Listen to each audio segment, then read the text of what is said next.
আসসালামু আলাইকুম ভিউয়ার্স, আমি পারভেজ আহমেদ। ব্র্যাক স্টক মার্কেট চ্যানেলে স্বাগতম। আশা করি আল্লাহর অশেষ রহমতে সকলে ভালো আছেন, সুস্থ আছেন। তো মার্কেট নিয়ে আজকে যদি বলি, আজকে মার্কেট একটা ইনডিসিশন মুডে ছিল, অর্থাৎ মার্কেটে বায়ার এবং সেলার উভয়ই অ্যাক্টিভ ছিল। তো আজকে দেখে গেছে যে সমস্ত স্টক বিগত দিনগুলো অনেক বেশি কমে গেছে, সেগুলোতে আমরা দেখলাম যে প্রাইস অ্যাকশনটা বেশি, এবং যেগুলো জোন ক্লোজিং বা ইন্স্যুরেন্স সেক্টর, সেগুলো আমরা দেখতে পেলাম যে মার্কেটে কিছুটা প্রাইস কারেকশন করছে। সো এরই মধ্যে আজকে দিনটা অতিবাহিত হয়েছে।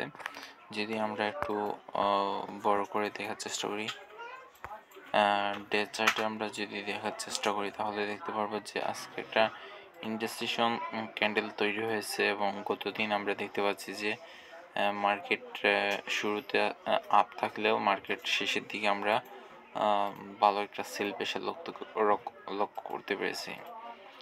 তো মার্কেটে যেটা সমস্যা হচ্ছে, মার্কেটে এখনও লিকুইডিটি ক্রাইসিস এটা একটা আছে। 2 নম্বর হচ্ছে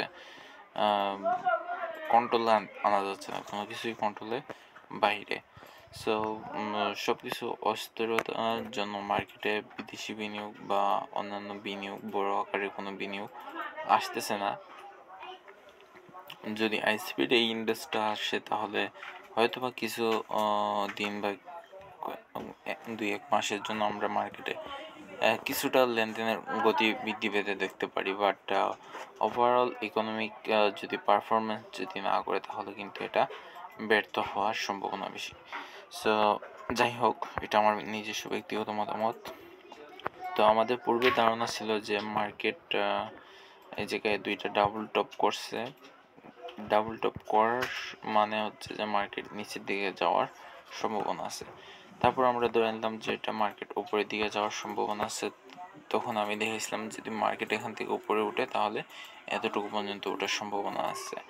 বাট ডাবল টপ যেটা, সেটাই জায়গায় কাজ করছে, এবং 2টা ডাবল টপের জন্য মার্কেট আমরা দেখতে পেলাম যে নিচের দিকে আসছে। এখন নিচের দিকে আসার পরে এই জায়গায় আমরা সুপার ট্রেন্ড লাইন যদি দেখি, সুপার ট্রেন্ড লাইনে, ঠিক সুপার ট্রেন্ড লাইনে 2টা হ্যামার তৈরি করছে। এই হ্যামারের পরবর্তীতে আমরা দেখতে পেলাম যে গত বুধবার একটা পজিটিভ ক্যান্ডেল, দেন গতকালকেও একটা পজিটিভ ক্যান্ডেল করার চেষ্টা করছে। বাট মার্কেট সবশেষে একটা 5 পয়েন্টের নেগেটিভ দিয়ে শেষ হয়, এবং আজকে 7 পয়েন্টের নেগেটিভ দিয়ে শেষ হয়। সো মার্কেট কি ইন্ডিকেট করতে যাচ্ছে? মার্কেটে কিন্তু অলরেডি একটা রেজিস্ট্যান্স ফেসে আছে, সেটা হচ্ছে নিয়ার অ্যাবাউট 223-এর কাছাকাছি একটা রেজিস্ট্যান্স লাইনের কাছাকাছি আছে। সো এই রেজিস্ট্যান্সটাকে টাচ করে আসছে। সো আগামীকালকে যদি পজিটিভ এই জায়গা থেকে যদি পজিটিভ না নেয়, সম্ভাবনা আছে যে আগামীকালকে নেগেটিভ হতেও পারে। ঠিক আছে, তো এ সময় আমাদেরকে আসলে চেষ্টা করতে হবে যে যেগুলো ফান্ডামেন্টাল স্টক, সেগুলোর সাথে থাকার জন্য। এটা হতে পারে আজকে আপনারা দেখতে পারবেন যে যেগুলো কোম্পানি বিগত দিন অনেক বেশি হ্রাস পেয়েছে, সেগুলোর পারফরমেন্স আজকে মোটামুটি ভালো ছিল। সো পারফরমেন্স ভালো মানে যে একবারে ভালো তা না, মোটামুটি ভালো ছিল। এবং মার্কেট যদি এই জায়গা থেকে ঘুরে দাঁড়াতে পারে, দেন এটা কাজ করবে। তো আপাতত আমার ধারণা হচ্ছে যে মার্কেট এই জায়গায় যেহেতু একটা রেজিস্ট্যান্স লাইন টাচ করছে, second time market near about 5126-এর কাছাকাছি আবার আসার চেষ্টা করবে। দেন এই জায়গা থেকে যদি শক্তি নিয়ে উপরের দিকে উঠে, তাহলে উঠতে পারে। ঠিক আছে, যেহেতু গত বৃহস্পতিবারে মার্কেট এই জায়গায় সেই রকম শক্তি নিয়ে ওঠার চেষ্টা করছে, বাট আপনারা দেখতে পাচ্ছেন যে এই জায়গায় একটা সাপোর্ট রেজিস্ট্যান্স জোন থেকে সে বাধাগ্রস্ত হয়ে নিচে দিয়ে চলে আসছে। এবং আজকে কিন্তু মার্কেট ইনডিসিশন মোডে ছিল, অর্থাৎ কেউ বাই করছে এবং সেল করছে, উভয় অ্যাক্টিভ ছিল মোটামুটি। এবং আগামীকালকে যদি দেখা যায় যে না, সেল প্রেশার বেশি, তখন কিন্তু মার্কেট আবার নিচের দিকে আসতে পারে। সো এটা ছিল ওভারঅল ইন শর্ট টার্ম যদি বলি এটাই।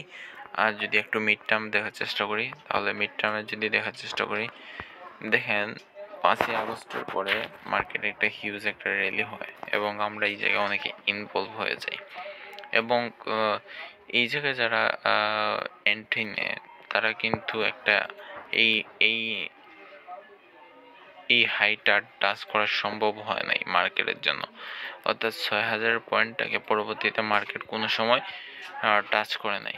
দেন এই জাতীয় পড়ছে, আবার একটু ওঠার চেষ্টা করছে, পড়ছে ওঠার চেষ্টা করছে, বাট আবার এই জায়গার মধ্যে পড়ছে, অর্থাৎ এই জায়গায় এই লাইনটা আর এই লাইনটাকে যদি আমি কানেকশন করি, দেখা যাবে যে এই জায়গায় একটা লাইন আমি ড্র করা যাচ্ছে। এই 2 পয়েন্টের ভিত্তিতে এই ড্র থেকে আমার এইটা ধারণা নেওয়া যাচ্ছে যে মার্কেট যদি এখন এই পর্যন্ত উঠে, তারপরেও নিয়ার অ্যাবাউট আপনার 350-এর কাছাকাছি এসে মার্কেটকে থামতে হবে। অর্থাৎ যদিও আইসিবি বা অন্য যেই ইনভেস্ট করুক, টেকনিক্যাল চার্টের পাশে যেটা বলার চেষ্টা করতেছে এটা হচ্ছে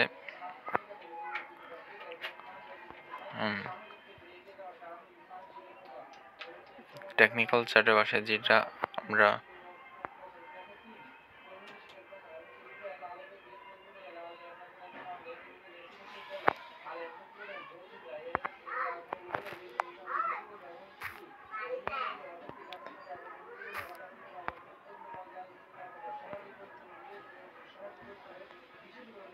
চারশো পঞ্চাশ 50-60 এইরকম হবে, ঠিক আছে। টেকনিক্যাল সাইডে বসে আমরা এই যে রেজিস্ট্যান্স আছে সেটাকে ব্রেক করা কিন্তু অনেক মুশকিল। সো যেটা টার্গেট রাখতে পারেন সেটা হচ্ছে যে যেগুলো অলরেডি পারফরমেন্স মোটামুটি আছে এবং যেগুলোর সামনে ডিসেম্বর ক্লোজিং ভালো কিছু ডিভিডেন্ড দেওয়ার সম্ভাবনা আছে, ফাইন্যান্সিয়াল কোম্পানি হতে পারে বা ব্যাংক সেক্টর হতে পারে, সো সেগুলোতে আপনার ফোকাস রাখতে পারেন। বাট এই যে মার্কেটের সাথে যে গা ভাসানো এই মনোভাব থেকে দূরে আসা উচিত বলে আমি মনে করি।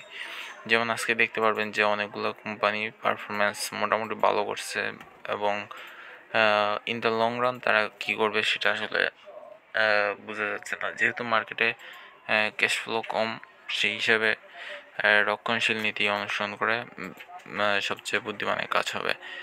আর এটা ছিল ইন্ডেক্স নিয়ে। তারপরে আমি যদি বলি আপনার মালিক স্পিন, যদি মালিক স্পিন নিয়ে বলার চেষ্টা করি, দেখবেন মালিক স্পিন ডেইলি চার্টে আমি পূর্বে দেখাইছি যে প্রায় 1 বছর হয়ে যাচ্ছে যে মালিক স্পিনের একটা যে জোন ছিল, ট্রায়াঙ্গেল জোন ছিল, সেই ট্রায়াঙ্গেল জোনের মধ্যে কিন্তু তার অবস্থানে মোটামুটি 1 বছর হয়ে যাচ্ছে, হয়তো বা 9 মাস বা 10 মাস হচ্ছে। সো এটা কিন্তু হিউজ একটা সময়। সাধারণত এরকম লম্বা সময় থাকলে দেখা যায় যে মার্কেটে হয়তো বা পারফরমেন্স ভালো করতে পারে। সো মার্কেটের টেকনিক্যাল সবসময় একটু আপ ডাউন হতে পারে। যে আমি যে এই লাইনটা ড্র করছি, ঠিক আছে, এই জায়গায় দেখতে পাচ্ছেন যে এই জায়গায় ওই দিনই, অর্থাৎ 29 অক্টোবর ওই দিনই কিন্তু তার সাপোর্টের নিচে চলে গেছিলো।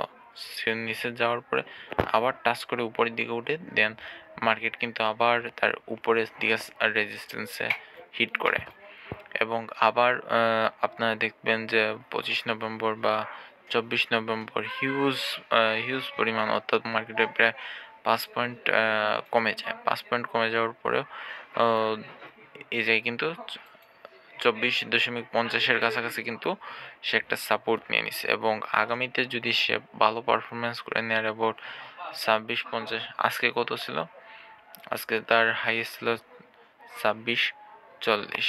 সো অর্থাৎ সে মোটামুটি তার হাইয়ের কাছাকাছি চলে গেছে।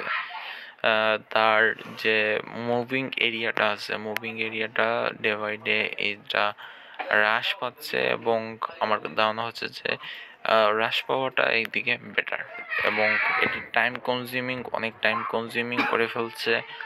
মার্কেট যদি একটু পজিটিভ হয়, মাল্ক স্পিন আপনাকে ভালো একটা অ্যামাউন্ট জেনারেট করে দিতে সক্ষম হবে।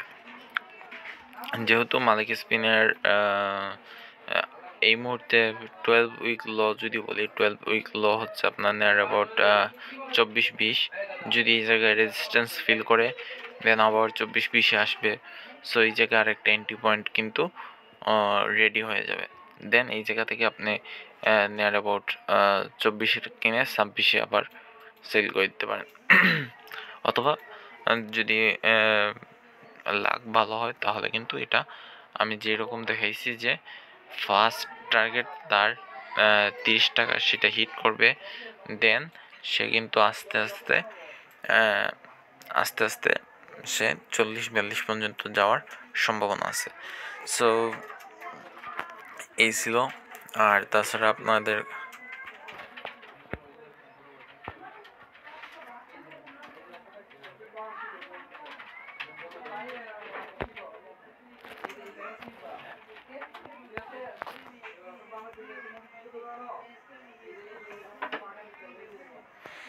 এসবিএসসি ব্যাংকের যেটা সেটা হচ্ছে যে এই ব্যাংকটা আমি দেখলাম তার ফান্ডামেন্টাল ডাটাগুলো আমি অ্যানালাইসিস করার চেষ্টা করছি, এবং সেই জায়গায় যেটা দেখলাম সেটা হচ্ছে যে এই স্টকটার পাবলিক হোল্ডিং আছে 12 কোটি। সো 12 কোটির মতো আছে পাবলিক হোল্ডিং। সো এইরকম আরও কয়েকটি কোম্পানি আছে, যেমন মিডল্যান্ড ব্যাংক আছে, এবং কিছু ব্যাংক আছে যেগুলো কিন্তু এনআরভি ব্যাংক, সম্ভবত নিউ লিস্টেড একটা কোম্পানি আছে এনআরভি ব্যাংক। সো এগুলোর প্রাইস কিন্তু আমরা প্রায় সময় দেখি যে মোমেন্টামে আসে। ঠিক আছে, প্রায় সময় মোমেন্টামে আসে। এবং এই স্টকটা যেটা দেখলাম যে তার যে থার্ড কোয়ার্টার ইপিএস আছে, থার্ড কোয়ার্টার ইপিএসের মধ্যে প্রচুর গেইন জেনারেট করতে সক্ষম হয়েছে, যে জায়গায় অন্যান্য কোম্পানি এই সময় তার চলেন এটা দেখে ফেলি, যে জায়গায় অন্য কোম্পানি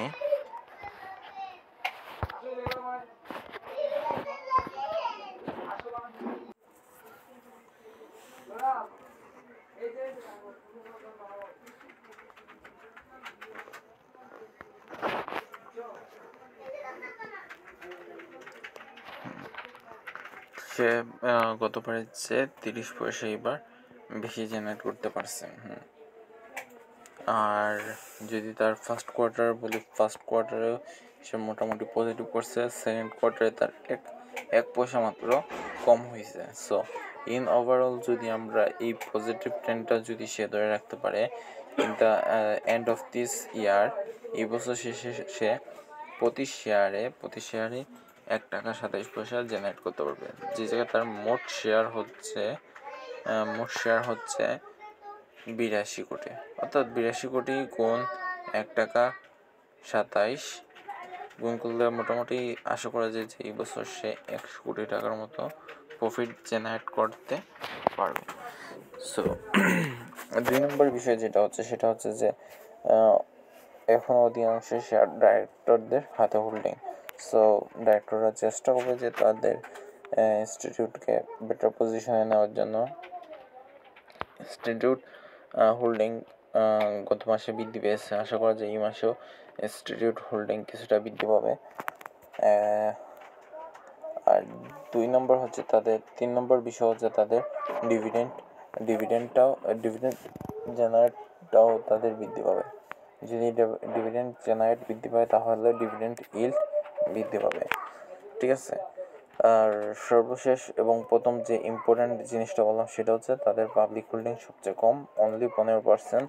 সো যদি গ্যাম্বলিং বলেন বা অন্য কিছু বলেন, এটা কিন্তু হওয়ার সম্ভাবনা আছে, বা এটা আপনার একটা শর্ট টার্মে একটা প্রফিট জেনারেট করতে পারেন। যদি শর্ট টার্মের কথা বলি, তাহলে নিয়ার অ্যাবাউট আপনার 9 টাকা 10 পয়সা পর্যন্ত যাওয়ার বা 20 পয়সা পর্যন্ত যাওয়ার সম্ভাবনা আছে। এটা আপনার 1 মাসের ভিতরেও হতে পারে, 2 মাসের ভিতরেও হতে পারে। সো তাহলে আপনার এই জায়গায় ধরলাম 60 টাকা 80 পয়সা থেকে 9 টাকা 20 পয়সা 1 টাকা 40 পয়সা, অলমোস্ট আপনার 17-18% প্রফিট জেনারেট। ঠিক আছে, যদি আগামী 2 মাসের ভিতরে এটা 18% প্রফিট হয়, দিস গুড। ঠিক আছে, এর চেয়ে বেশি কিছু দরকার নাই, অ্যাজ এ ট্রেডার এর চেয়ে বেশি কিছু দরকার নেই। 2 নম্বর বিষয় হচ্ছে, যদি এইটা আপনার এই প্রাইসে যদি না যায়, তার কিন্তু ডিভিডেন্ড সামনের দিকে জেনারেট, ডিভিডেন্ড কিন্তু ডিক্লেয়ার করবে। সো ডিভিডেন্ড ডিক্লেয়ার করার আগে হইলেও এই স্টকটাকে কিন্তু তার প্রাইস আর না হলেও 10 টাকা পর্যন্ত যাবে। সো আপনি যদি ধরলাম 2 মাসে আপনার 18% জেনারেট করতে পারেন নাই, কিন্তু সেই জায়গায় 4 মাস যদি অতিবাহিত হয়, দেখা যাবে যে তখন 30%-35% কিন্তু আপনি ইজিলি জেনারেট করতে পারবেন। আর যদি আপনি যেটা বললাম যে লাকি হন এরকম একটা র্যালি পেয়ে যান, তাইলে কিন্তু আপনার আর পিছনে তাকাতে হবে না। এই জায়গা থেকে আবার আমরা হয়তো বা 13-14 টাকা পর্যন্ত দেখতে পারি। সো সম্ভাবনা আছে যে এটা ডাবল করে দিবে, বাট যদি ডাবল নাও করে, অ্যাটলিস্ট 15-20% জেনারেট করতে পারবেন, যদি আপনি এপ্রিল বা মে মাস পর্যন্ত এটা ধরে রাখতে পারেন। সো একটু মিড টার্মে চিন্তা করলে রিস্কটা একটু কম হয়। ঠিক আছে, আপনি যদি একটু মিড টার্মে চিন্তা করেন, জীবনে আপনি এটা 9 টাকায় কিনবেন না, আপনি চেষ্টা করবেন যে এটা 8 টাকার নিচে কেনার জন্য, এবং 8 টাকার নিচে কেনার জন্য। ঠিক আছে,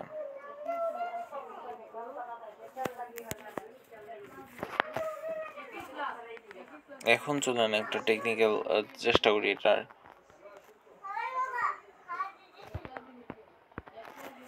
চলেন এটা টেকনিক্যালি একটা অ্যানালাইসিস করার চেষ্টা করি। যদি দেখেন 2023 সাল এবং 24 সালের প্রথম পর্যন্ত এটা ফ্লোর প্রাইসে কিন্তু আটকে ছিল নেট অ্যাবাউট 10 টাকা, এবং তার পরবর্তী সময় এটা 20-22-25 টাকা পর্যন্ত উঠছিল। তার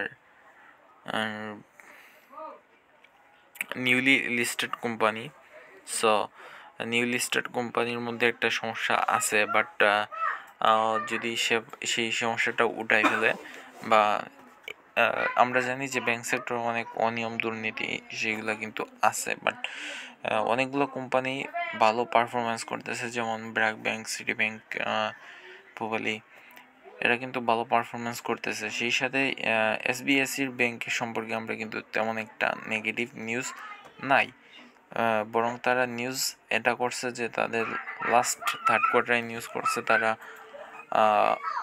ডিপোজিট তাদের বৃদ্ধি পেয়েছে, সেই সাথে তাদের ইনভেস্ট বৃদ্ধি পেয়েছে। সো ইনভেস্ট এবং ডিপোজিট দুইটা বৃদ্ধি পাওয়া একটা ব্যাংকের জন্য পজিটিভ নিউজ। সো যদি ট্রেন্ড লাইন আঁকার চেষ্টা করি, তাহলে সাপোর্ট প্রথমে দেওয়ার চেষ্টা করবো আমি। সাপোর্ট এই যে আপনার ইজিলি আপনি নিজে চাইলে এটা করতে পারবেন, সাপোর্ট নেট অ্যাবাউট এই যে তেমন বড় কোনো ডিল না, আপনি নিচে দেখে দেখে সাপোর্ট এবং রেজিস্ট্যান্স ড্র করা সম্ভব। এই যে সর্বনিম্ন, ঠিক আছে, বেসিক জিনিসটাই হলো এটা। ঠিক আছে, দেখেন একটা চ্যানেল ফলো করার চেষ্টা করতেছে,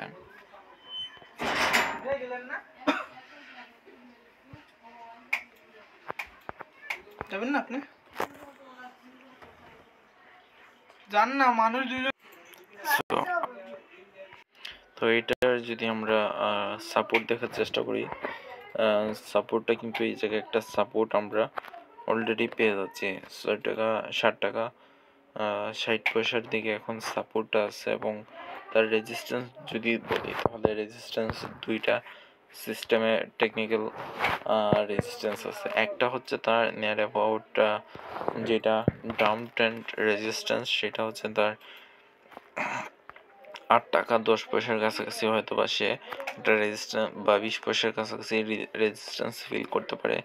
2 নম্বর বিষয় হচ্ছে সেটা 8 টাকা 60 পয়সা। সো এখন এটা ব্রেকআউট দিবে কীভাবে?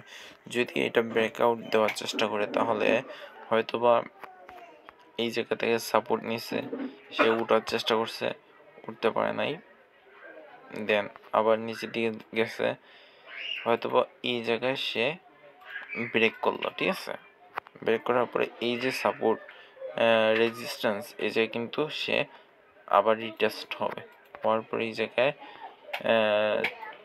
আবার নিচের দিকে আসার চেষ্টা করবে, কিন্তু নিচের দিকে আসলে কি হবে, তার পূর্বের যে ডাউন ট্রেন্ড রেজিস্ট্যান্স সেটা কিন্তু তার সাপোর্ট হিসেবে কাজ করবে, এবং তার এই জায়গায় যে পূর্ববর্তী হাইটা ছিল সেটা তার সাপোর্ট হিসেবে কাজ করবে। সো এই দুইটা সাপোর্ট হিসেবে কাজ করার ফলে সে নিয়ার অ্যাবাউট 8 টাকা 10 পয়সার মধ্যে সে একটা স্টপ নেওয়ার চেষ্টা করবে, এবং দেন এই জায়গা থেকে সে উপরের দিকে উঠবে, এবং আশা করা যায় 10 টাকা সে ইনশাল্লাহ নিয়ার অ্যাবাউট জানুয়ারি অথবা ফেব্রুয়ারির ভিতরে সে 10 টাকার মধ্যে যাওয়ার চেষ্টা করবে। সো এটা আমার ব্যক্তিগত মতামত। কেউ এর উপরে ভিত্তি করে কোনো সিদ্ধান্ত নেবেন না, আর্থিক সিদ্ধান্ত দিন শেষে লাভ ক্ষতি আপনার। সো সেই হিসাবে চিন্তা ভাবনা করে আগাবেন, তবে চেষ্টা করবেন যে পোর্টফোলিওতে হাই রিস্ক না নিয়ে একটু মিডিয়াম রিস্ক নেবেন, মিডিয়াম টার্মে থাকবেন, দেখবেন পোর্টফোলিও ভালো থাকবে, আপনার অর্থ সেফ থাকবে। ভালো থাকবেন, সুস্থ থাকবেন, আল্লাহ হাফিজ।